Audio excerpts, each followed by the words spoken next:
할렐루야. 참 좋으신 주님의 은총과 평화가 오늘도 우리 가운데 함께 하시기를 주의 이름으로 간절히 축원합니다. 복음을 불어나고 혼인이라는 것은 여러분 인륜주의 대사라고 하고요.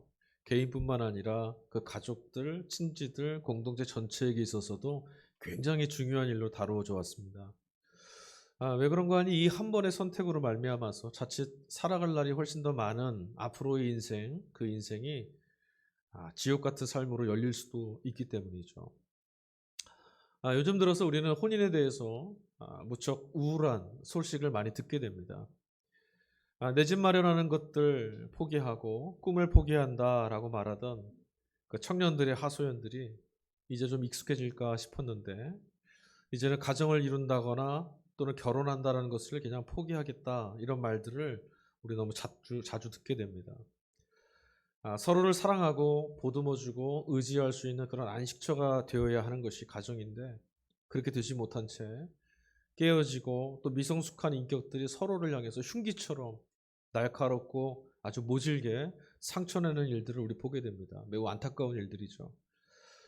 그런가 하면 가정을 이룬다라는 것을 마치 무슨 개인이 짊어져야 될 과도한 비용처럼 생각하고 그 비용을 부담하는 것들을 좀 버거워서 난 그 비용 부담 안 하겠다 이렇게 체념하게 만드는 그렇게 할 수밖에 없게 만드는 이런 무책임한 사회에 돌아올 때마다 마음이 좀 불편하고 화가 날 때도 있습니다. 그런데 여러분 둘 이상만 모이면 갈등하고 깨워지는 불화한 세상 그것이 우리들이 살아가는 세상의 모습이고 우리들이 함께하는 공동체의 모습인데 혼인이라는 것은 인간의 만남 안에 하나님이 꿈꾸시는 평화의 가능성이 남아있다는 것을 엿볼 수 있는 우리에게 아직 남겨진 소망이기도 합니다. 그래서 교회 전통에서는요, 혼인, 온전한 사랑을 통해서 영혼의 안식과 구원을 경험할 수도 있는 이런 혼인과 결혼을 교회에서의 거룩하고 성스러운 의식, 즉 성사에 포함시켜 왔었던가 봅니다. 어쨌든 여러분 결혼 이제 막 한 그 신혼부부들의 얼굴을 한번 떠올려 보세요. 그들의 얼굴은요, 제 아무리 사나운 파도 같은 일들이 앞으로 자신 앞에 펼쳐진더라도 그것이 어떤 파도라도 반드시 넘어서겠다라고 하는 주눅들지 않은 자신감이 그 안에 배어 있지 않습니까? 또 무엇이든 어떤 모양으로든 우리 해낼 수 있을 거라고 하는 그런 꿈도 그들의 얼굴 안에 가득 담겨 있습니다. 그래서 누군가의 청첩장을 받을 때마다 그 청첩장 안에서 희망의 냄새를 맡을 수 있는 것 같아요. 마음이 좀 새롭고 기대감이 있고 그들의 앞길을 향해서 주의 이름으로 축복하는 그런 선한 마음도 일어납니다. 자, 오늘 우리가 함께 읽은 복음서의 배경이 바로 이 혼인, 결혼 잔치가 열어진 그 장면에서 시작합니다.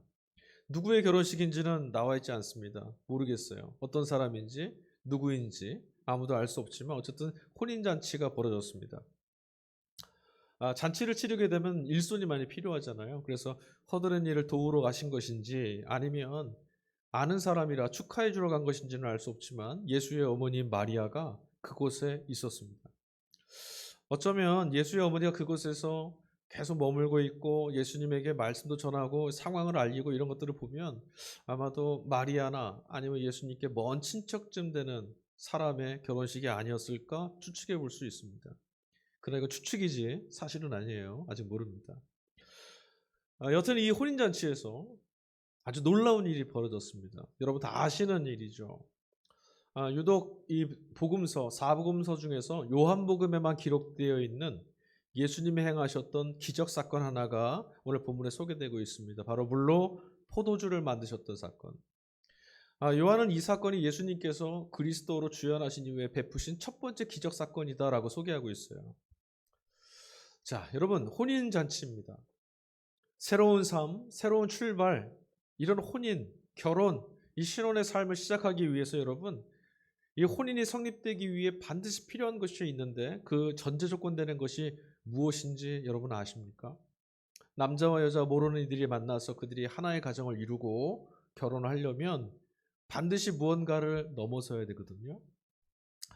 신랑과 신부, 특별히 신부, 그가 이전에 어떤 모습이었는지, 어떻게 살아왔는지, 또 어떤 사람을 만났었는지, 또 헤어졌는지 허물과 상처에 이르기까지 지나온 모든 것들이 덮어져야만 결혼할 수 있습니다. 자꾸만 이전의 이야기를 캐묻거나 이전에 어떤 사람이었는지 누구를 만났었는지 자꾸 들춰내다 보면 어느 순간 실망하게 되고 결국 파경에 이르게 되죠. 실제로 우리 주변에 그런 분들 많이 있어요. 계속해서 캐묻다가 결국은 헤어집니다. 자, 오늘 일독서를 읽은 말씀은 이사야서 말씀이었어요. 예언서 말씀입니다. 이사야서 말씀 안에 보면요, 믿음에서 실패하고 포로로 끌려갔다가 돌아온 이스라엘, 그들과 하나님 사이에 특별한 관계가 있다는 것을 오늘 소개하고 있습니다. 그 관계가 무엇이냐? 바로 혼인 관계입니다. 그런데 여러분, 이스라엘은요, 하나님 앞에 서기에는 지나온 과거뿐만 아니라 그들이 직면해야만 하는 현실조차도 그건 말할 수 없을 만큼 아주 비루하고 하나님 앞에 서서 당당하게 서 있기에 부끄러운 그런 현실, 그 앞에 서 있었습니다. 그들의 형편은 너무나 절망적이었어요. 포로에서 돌아온 이후에 그들이 가진 건 아무것도 없었거든요. 때문에 그들을 부르시고 계시는, 오늘 구약 본문에서 이 이스라엘 백성들을 부르고 계신 하나님의 음성은 너무 놀랍습니다. 여러분, 우리 지난주 말씀 속에 기억하십니까? 하나님께서 이스라엘을 무엇으로 부르셨죠? 야곱, 그들의 이름으로 불러주셨잖아요. 지난주에 그 부르신 이스라엘의 이름을 기억하시고 그들의 이름 야곱을 불러내신 그 사건도 참 놀라웠는데, 오늘 말씀에서 더 놀라운 이름이 하나 등장합니다. 나의 사랑하는 신부라고 말씀하세요. 사람들에게, 또 세상에서, 여러 나라들 사이에서, 그리고 자기 자신에게조차도 소박대기처럼 취급받던 그런 이스라엘인데, 그들이 이제 전능하신 하나님의 신부가 된 겁니다. 모든 것을 용납해 주시는 신랑의 전적인 사랑이 있었기에 신부에게 혼인은 말 그대로 잔치가 될 수 있습니다. 이스라엘은 바로 그 잔치에 초대를 받은 거예요. 하나님이 이스라엘의 과오, 그들의 지난날, 그들이 걸어왔던 모습, 모든 걸 다 덮어주셨습니다. 유대에서는요, 유대 땅에서는 신랑과 신부 측이요, 같이 결혼을 하게 될 때 특별히 신랑, 그리고 신랑 측 부모들이 부담해야 될 몫이 있었어요. 그게 뭐냐면, 좀 큰 부담이 되더라도 신부집에 가서 그 집에서 일주일 이상 기쁨의 잔치를 열어주는 거예요. 왜 신부 측에 가서 신랑 측에서 잔치를 벌여줄까요? 혼인과 함께 이제 딸을 떠나보내야 되잖아요. 그 섭섭함, 아쉬움, 또 이 결혼 끝으로 지금까지 자라왔던 삶을 떠나서 부모와 형제들 모두를 등지고 낯설은 곳으로 떠나야 되는, 한 남자에게 자신의 새로운 인생 전체를 맡겨야만 되는 그런 신부를 위로해 주려고, 또 한편으로는요, 이 결혼이 얼마나 축복받아야 될 결혼인지를 보여주려고 잔치를 열었다고 해요. 잔치가 다 마쳐지고 나면 그때 이제 신랑 측 들러리들과 함께 신랑 신부가 함께 신혼집으로 갑니다. 그리고 거기서부터 새로운 결혼 생활, 신혼 생활이 시작하는 거예요. 잔치를 다 마치고. 혼인 잔치가 열리게 되면 제일 기쁜 것은 뭐 말할 것 없이 신랑 신부겠죠. 눈에 지금 뭐 눈꺼풀이 꼈는데 이게 드디어 뭐가 있겠어요? 기쁘고 감사하고 행복하고 가슴이 벅차오르겠죠. 신랑 측이나 신부 측의 그 가족들도 다 행복할 거예요. 그러나 그들뿐만 아니라 그것에 모여있는 하객들도 넘치는 기쁨과 행복에 같이 참여하게 됩니다. 그들의 결혼식 아니잖아요. 그런데 그 잔치가 벌어지고 난 이후에 초대받은 모두가 행복하고 기쁜 그 잔치 누리게 되는 거죠. 이 잔치에는 일가 친척뿐만 아니라 친구들, 그리고 마을 사람들까지 가급적이면 많은 손님들을 하객으로 초대하게 됩니다. 그래서 아주 성대하게 잔치를 치러요. 그건 뭐 우리가 이 정도 부자다 이걸 드러내는 게 아닙니다. 축복을 받기 위해서예요.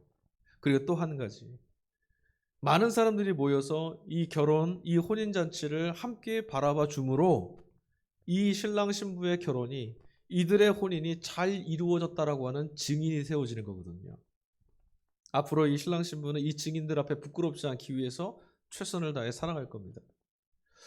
그리고 마을 사람 모두가 이 기쁨의 잔치에 흥겹게 참여해서 동리 전체가 다 기쁨의 노래가 흘러넘치고 그 두터워져 있던 삶의 그 무거운 짐들 다 내려놓고 행복한 시간을 보내게 되는데 그 기쁨의 잔치에 기쁨을 배가시키는 상징물이 무엇이냐? 바로 포도주였어요. 그 포도주를 마심으로 흥이 돋아지는 거죠.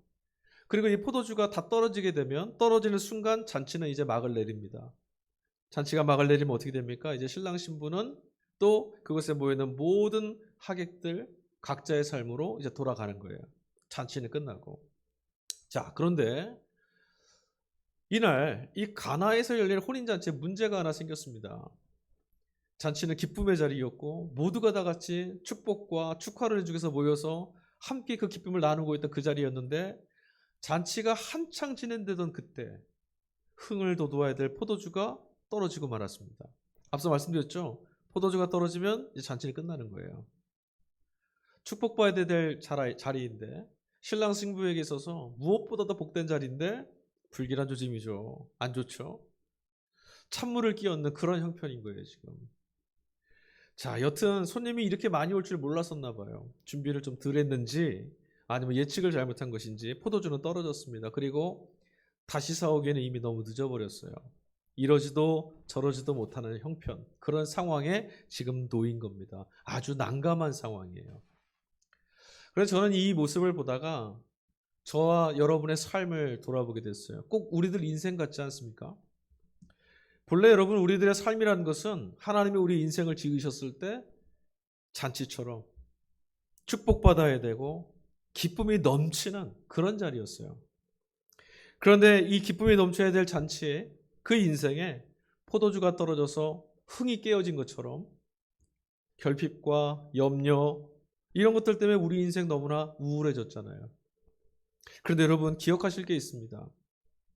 지금 우리 인생에 어떤 일이 일어났더라도 여러분 혹시 흥이 깨어졌다 하더라도 혹은 어찌하면 좋을까 난감한 상황이 펼쳐져 있더라도 기억하실 것은 본래 우리의 인생에 기쁨으로 가득 찰 인생에 단지 지금 포도주가 떨어졌을 뿐이라는 거, 그걸 기억하셔야 돼요.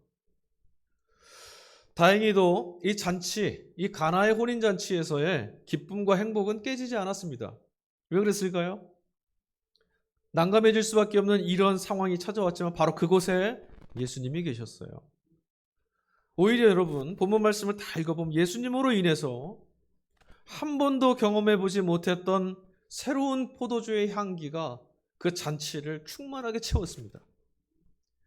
대체 갑작스럽게 예수님은 그 많은 사람들을 맛보게 할 수 있는 이전에 한 번도 맛보지 못한 그 포도주를 어디서 갖고 오셨을까요?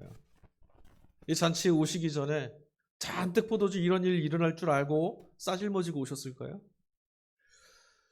포도주가 떨어졌다는 이 난감한 상황을 예수님께 제일 먼저 알린 사람이 누구죠? 마리아였습니다. 어머니 마리아였어요. 이야기를 전해 들으신 예수님께서 하인들에게 물을 떠다가 항아리에 가득 채워라. 그리고 채운 그것을 그 후에 연회장에 갖다 주어라. 이렇게 말씀하셨어요. 그러니까 예수님이 하신 일은 이게 다예요. 끝입니다. 자, 그런데 여러분 지금 부족한 건 뭐가 부족한 겁니까? 포도주가 부족하잖아요. 근데 지금 예수님께서는 뭘 갖다 채우라고 하셨어요? 물을 갖다 채우래요. 그리고 뭘 갖다 나눠주라고 하셨죠? 네, 물이었어요. 포도주가 아닙니다. 포도주가 떨어졌다고 마리아는 말했는데 큰일 났다라고 얘기하는데 예수님께서는 포도주를 가져와라 이런 말씀 아니시고 물 갖다 채워라 그리고 물 갖다 주어라. 도무지 어떤 일이 이루어지고 있는지는 영문도 알지 못하는 하인들이 그냥 명령을 하셨으니 명령 따르라는 말을 들었으니 그냥 물을 떠다가 가져다 주었어요. 근데 여러분 반전이 일어났습니다. 물을 받아 마신 사람들은 하나같이 뭐라 말했냐면 이전에 어떤 포도주보다 맛있다. 연회장은 그렇게 말했어요. 야, 이렇게 좋은 걸 이렇게까지 감추고 있었냐? 칭찬했어요. 분명히 떠다 준 건 물이었는데 그렇다면 이 맛을 보고 나서 뭐라고 칭찬해야 돼요? 야, 물맛 좋다. 이래야 되잖아요. 그게 정상인데 정말 맛있는 포도주다. 이렇게 말하고 있는 거예요. 물맛이 너무 좋아서 사람들이 착각한 걸까요? 물맛에 비결이 있었을까요? 하인들이 그 물을 퍼온 곳은 어디였냐면 연회장 입구에 놓여있던 항아리에서 가져왔습니다. 그 항아리가 굉장히 큰 돌항아리예요. 항아리 속에 채워둔 물이 어떤 것이냐면 본래 잔치에 들어가기 전에 하객들이 손도 닦고 발도 닦고 들어갈 수 있도록 하기 위해서, 그러니까 정결례를 위해 씻는 물, 그걸 가져다 놓은 겁니다. 그럼 여러분, 이 물은 어떻게 될까요? 하객들이 들어가서 잔치에 들어가기 전에 다 씻고 나면 그 물을 어떻게 할까요? 문 밖에다가 버려야죠. 그러니까 이 물은 씻고 나면, 사람들이 손때를 발때를 다 씻고 나면 문 밖에 아무렇게나 버려질 수밖에 없는 그런 물이었어요. 그 물을 가져다 준 거예요. 저기 설악산 가서 깊은 곳에 깊은 샘물, 달콤한 샘물을 길어온 게 아니라 손 씻고 버릴 구정물. 그런데 여러분, 그 물이 잔치를 기쁨으로 바꾸는 포도주가 됐어요. 여러분, 그렇습니다. 아무짝에도 쓸모없고 버려져야만 될 것 같아 보이는 그런 인생이라 할지라도 예수님을 만나게 되고 예수께서 전하는 하나님 나라의 복음을 마주하게 되면 이처럼 존귀한 삶, 기쁨과 평화가 넘치는 삶, 누군가의 절망을 희망으로 바꿀 수 있는 그런 인생을 살 수 있게 되는 겁니다. 물을 포도주로 넉넉히 바꾸실 수 있는 분, 없는 것을 있게 만드시는 분이 바로 주님이시기 때문에 그렇죠. 근데 여러분, 여기서 우리 한 가지 짚고 넘어갈 게 있어요. 여러분, 이 말씀 많이 읽으셨을 거예요. 그리고 설교도 많이 들으셨겠죠? 이 말씀을 들을 때마다 우리는 항상 결론을 이렇게 내렸어요. 예수님께서 항아리에 물을 가득 채워라 이렇게 말씀하신 것이 하인들의 믿음을 도전했다. 혹은 이 하인들이 믿음이 정말 좋았다. 그러니 우리도 이렇게 믿음을 가지고 충성하고 순종하자. 설교 끝났습니다. 여러분 다 이렇게 들으셨잖아요. 그죠? 우리 이렇게 말씀을 결론을 많이 내렸었어요. 그런데 여러분, 이 본문은 가만히 읽어보니 그런 의미에서 멈추어서는 안 되더라고요. 자, 예수님이 이렇게 말씀하셨어요. 가서 항아리에 물을 가득 채워라. 어디까지 채우라 그랬어요? 가득 채우래요. 더 이상 무엇을 더 채울 수 없을 만큼 가득 채워야 돼요. 왜 그러셨을까요? 하인들을 시험해 보려고? 그거 아닌 것 같아요. 더 이상 아무것도 그 안에다가 넣지 못하도록 가득 채우라는 거예요. 뭘 넣으려고 했는데요? 여러분, 이 말씀을 통해서 무엇을 좀 더 가지게 되거나 바라는 무엇을 좀 더 이루게 되면 행복해질 거라고 말하는 세상과 달리 예수님께서 우리에게 가져다 주시는 기쁨이란 것이 본질적으로 너무나 다르다는 것을 우리가 알 수 있어야 돼요. 여러분, 예수님이 가져다 주시는 복음의 기쁨은 물에다가 무언가를 더해서 이런 걸 갖다 더 넣고 저런 걸 갖다가 좀 더 섞어서 마법처럼 더 씌우는 눈속임 정도의 것이 아닙니다. 예수님이 우리에게 가져다 주시는 하나님 나라 복음이 우리의 인생에 가져다 주는 기쁨은 물 자체를 포도주로 변화시키는 것처럼 하늘의 은총으로 본질 자체를 덮어서 전혀 새로운 것으로, 근원적으로 본질적으로 충만한 기쁨의 것으로 바꿔내시는 것. 바로 그것이라는 거예요. 예수님은 일부러 그렇게 말씀하신 것 같아요. 가득 채워라. 누구라도 와서 이상한 거 집어넣지 않게. 누구라도 와서 내가 여기다 뭘 더 넣었다라고 그런 말 못하게. 가득 채워라. 여지가 없게 채워라. 저는 이 말씀이 참 고마웠어요. 우리가 뭔가 여지를, 우리의 무언가를 더 채우지 않아도 돼요. 예수님이 충만하게 채워진 그 물을 포도주로 바꿔내신다는 거예요. 자, 포도주 사태는요, 오늘 본문에 보니까 해피엔딩으로 끝났습니다. 그 부족한 상태가 극적으로 해결됐어요. 그런데 여러분, 한 가지 제 마음속에 남아있는 게 있습니다. 뭐가 남았었냐면, 마리아가 포도주가 떨어졌다라고 예수님께 말씀을 전했을 때 예수님이 뭐라 하셨어요? 아주 좀 정 없어 보여요. 그죠? 포도주 떨어진 게 나랑 무슨 상관입니까? 근데 자식이 이렇게 말하면 참 당황할 것 같은데. 나랑 무슨 상관이에요? 이 말씀이 참 불편합니다. 마치 도와주기 싫다는 것처럼, 귀찮다고 하는 것처럼 들려요. 여러분, 성경 읽으실 때, 복음서 읽을 때 예수님 말씀 때문에 실망하지 마시고 실족하지 않기를 바라요. 왜 이렇게 버르장머리가 없나? 그런 의미가 아니에요. 그 말씀 뒤에 덧붙였던 말씀이 한마디가 더 있습니다. 아직 나의 때가 오지 않았습니다. 이게 무슨 말씀입니까? 지금 여기 포도주 떨어진 게 나랑 무슨 상관입니까? 아직 내 때가 오지 않았어요. 내가 아직 기적 베풀 때가 아닙니다. 기적을 베풀기에 능력이 아직 들찼습니다. 뭐 이런 말입니까? 이 말씀을 한번 뒤집어서 생각해 봅시다. 아직 내 때가 오지 않았습니다. 이 말씀을 뒤집어 말씀하면 내 때가 오면, 예수님의 때가 오면 어떻게 되는 거죠? 예수님의 때가 오면, 당신의 때가 이르게 되면 나는 언제나, 그리고 기꺼이 어디서든지 물을 포도주로 바꿀 겁니다. 이 말씀이잖아요. 그렇죠? 너무 감사하지 않습니까? 내 때가 이르면 난 그때는 누가 말하지 않아도, 부탁하지 않아도, 시키지 않아도 물이 포도주로 바꿔야 되는 그곳이, 필요한 것이 있다면 그것이 어디라도, 그가 누구라도 난 언제나 가서 바꿔주겠다. 아직은 때가 안 찼다라는 말씀이죠. 그렇다면 여러분, 주님은 무엇을 보고 계셨을까요? 뭐가 아직 차지 않았다는 말씀일까요? 기꺼이 하고 싶어 하시는 분이었는데, 그럼 무엇이 안 차서 아직은 아니다라고 주저하셨을까? 여러분, 예수님께서 기적을 베푸시기 이전에 이미 포도주를 마신 사람들이 있죠. 그죠? 잔치에서 준비해 놓은 포도주. 아까 그 물항아리, 돌 항아리 6동 항아리인데 두세 동이씩 넣으면 한 480리터 정도 되는 아주 큰 양이에요. 엄청난 양이거든요. 그러니까 이미 잔치에 와서 포도주를 실컷 먹은 사람들도 있었을 거예요. 그들은 잔치에서 제공하는, 주인이 제공했던 그 맛있는 포도주 진탕 먹었을 겁니다. 뒷사람이 먹든지 말든지 고민 안 하고, 이것이 남을지 부족할지 생각 안 하고 맛있게 먹었을 거예요. 그렇다면 여러분, 이제 여기서 한번 다시 생각해 보는 거예요. 그러면 예수님께서 기적을 베푸셔서 제공했던 그 새로운 포도주, 그 포도주를 마신 사람은 어떤 사람들이었을까? 이미 와서, 잔치에 와서 포도주 실컷 먹고 취기가 오를 만큼 실컷 먹은 사람도 있는데, 그 뒤에 와서 예수님께서 주셨던 그 새로운 포도주를 실컷 먹을 수 있었던 그 사람들은 어떤 사람들이었을까? 아마도 대부분은요, 지금 당장 해결할 일, 지금 못하면 안 되는 사람들, 먹고 살기에 내몰려서 전전긍긍하다가 잔치에 늦었는데 어떡하면 좋지? 발을 동동 구르다가 뒤늦게야 허겁지겁 잔치에 뛰어온 사람들, 그런 사람들이 아니었을까요?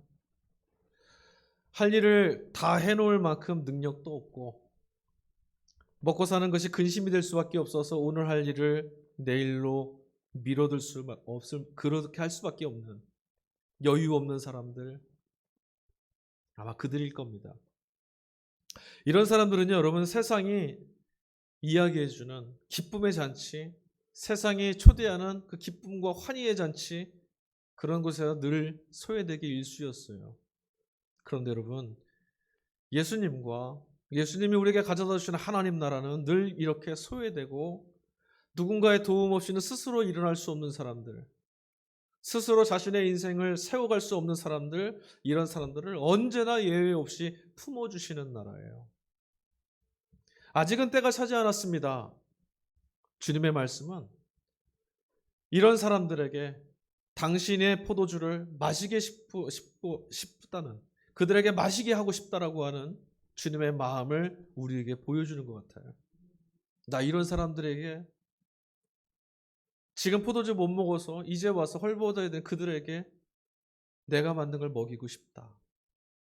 아직은 더 기다려 주어야 된다라고 했던 주님의 그 긍휼한 마음, 저는 이 말씀 속에서 그 음성이 들렸어요. 그러고 보니 여러분, 물을 바꾸어서 포도주로 만드셨던 이 사건이 곧장, 그리고 마침내 포도주보다 붉은 자신의 피를 흘려서 모든 죄인들을 덮어주셨던 십자가 사건으로 이어진다는 것을 우리는 알고 있습니다. 물이 포도주가 되는 그런 수준을 뛰어넘어서 당신의 피 흘림을 통해서 죄인인 우리 모두가 하나님의 자녀로 변화되는 놀라운 사건으로 주님이 초대하셨어요. 자, 물과 포도주가 나옵니다. 이거 굉장한 모티브거든요. 물이라는 것은 세례와 같이 모세에게서 받았던 율법을 상징합니다.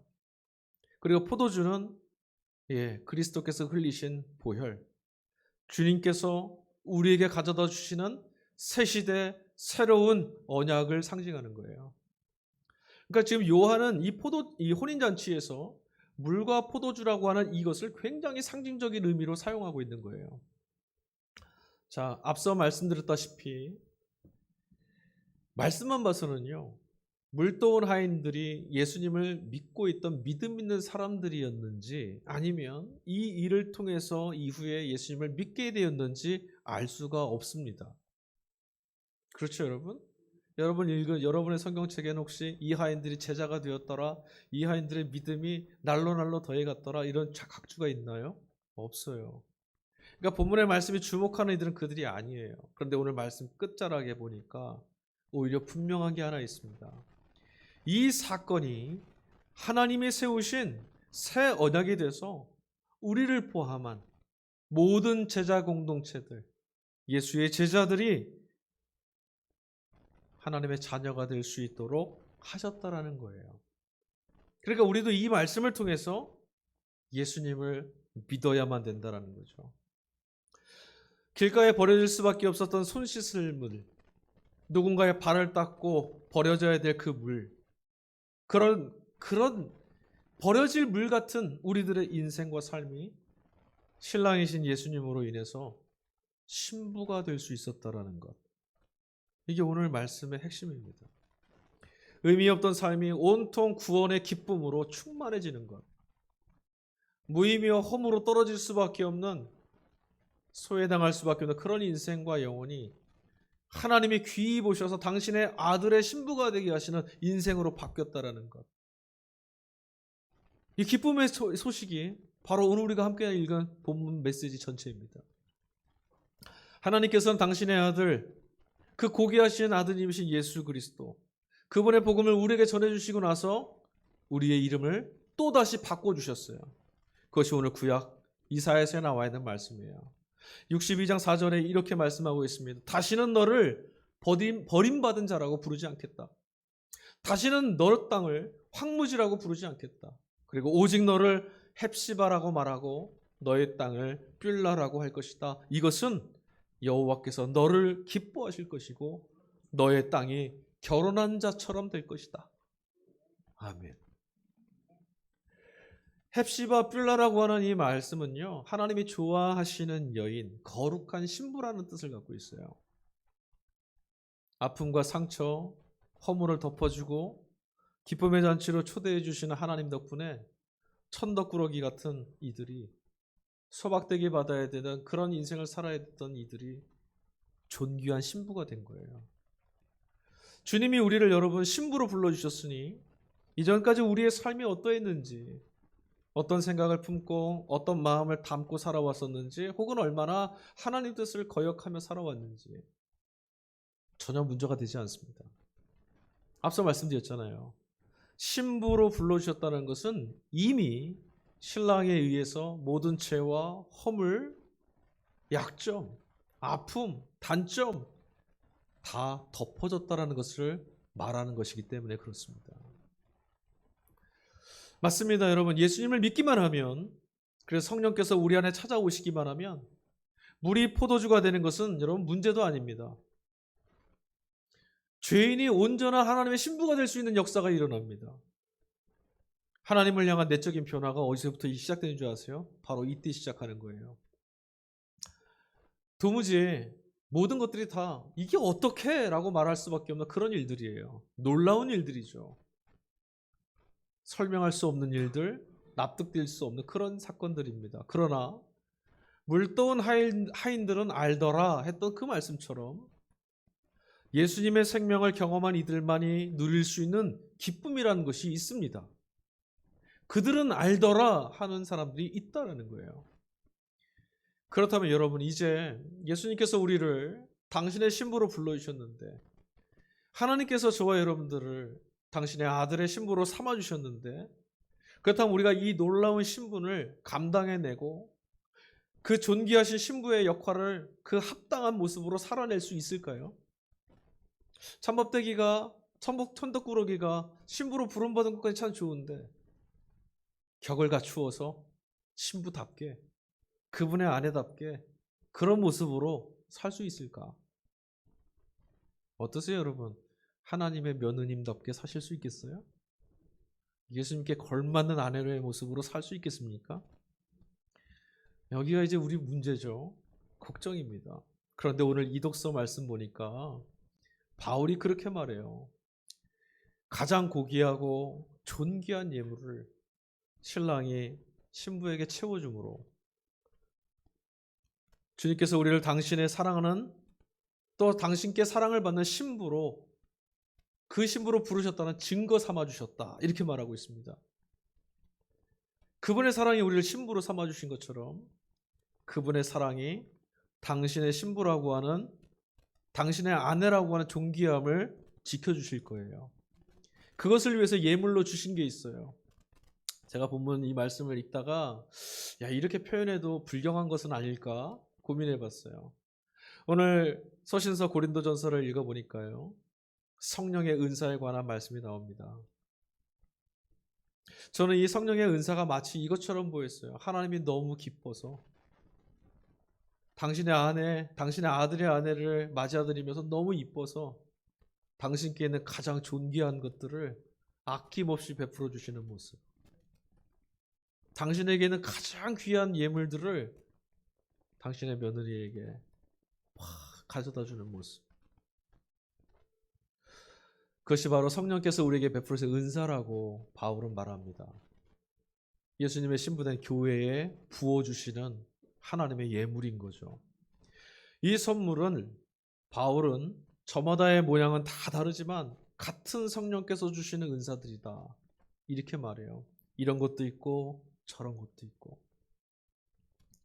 이것이 바로 우리가 예수님의 신부가 되었다라고 하는, 우리가 함께 모인 이 몸된 교회가 주님의 신부가 맞다라고 하는 징표라는 거예요. 신랑의 사랑을 증거하는 이 징표가 있으니 여러분 때로는 힘들 수도 있고요. 또 때로 지칠지도 모르겠지만 그런 일이 있더라도 이전처럼 절망에 의해서 이리저리 끌려다니지 않을 수 있게 된다는 거예요. 이 예물을 끄집어내서 다시 볼 때마다 신랑이 나를 이만큼 사랑하지 확인할 수 있다는 거죠. 자, 이제 그리스도의 신부로 부름받은 우리 교회 공동체, 예수님의 그 몸이기도 하고 예수 그리스도의 거룩한 신부이기도 한 우리에게 남겨진 일이 있습니다. 생각해 보면요, 여러분, 예수님께서 하인들에게 물동이에 물 퍼다가 항아리에다 가득 담아라 했던 이 말씀 있잖아요. 이 말씀 따르는 일은 그닥 어려운 일은 아닌 것 같아요. 그렇지 않습니까?